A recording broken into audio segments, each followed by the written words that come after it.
আমি 2010 সালের 23শে জুন আমি দেশ ত্যাগ করি। তো 2010-এর পর থেকে আমি ফিজিক্যালি উপস্থিত ছিলাম না, কিন্তু আমি আমার অঞ্চলের মানুষের সাথে আমার যোগাযোগ আবার ছিল।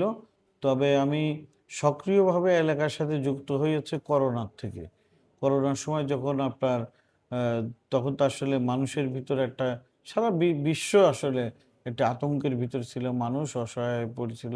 মানুষের তো তখন থেকে আমি সক্রিয়ভাবে এলাকায় কাজ করা শুরু করি। হ্যাঁ? তো এর পরবর্তীতে আস্তে, আস্তে আমি তো মনে করেন আ সবসময় যেকোনো কিছুতে আমি মানুষের পাশে থাকার চেষ্টা করেছি।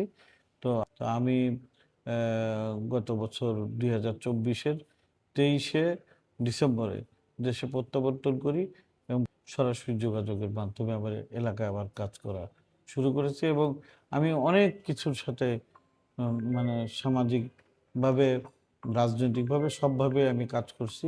আমার বাবার নামে প্রতিষ্ঠিত আ আ আব্দুল বীর মুক্তিযোদ্ধা আব্দুল মজিদ মল্লিক ফাউন্ডেশনের ব্যানারেও কাজ করছি। আমার দলের ব্যানারেও আমি আ কাজ করছি। তো মানুষের পাশে থাকাটাই হচ্ছে যে জরুরি। তো আমি সেটা আমি আমার সাধ্য অনুযায়ী আমি কাজ করার চেষ্টা করছি। মানুষকে সাহায্য এবং সহযোগিতা করার, পাশে থাকার আমি মনে করি মাধ্যম হচ্ছে যে রাজনীতি হচ্ছে একটা বড় একটা আপনার প্ল্যাটফর্ম। তো আমি যেহেতু রাজনীতির সাথে যেহেতু আছি, তো আমি এই প্ল্যাটফর্মে থেকে আল্লাহ তাআলা আমাকে সুযোগ দিয়েছেন। আমি সেই সুযোগটাকে কাজে লাগানোর চেষ্টা করছি, মানুষের পাশে থাকার চেষ্টা করছি।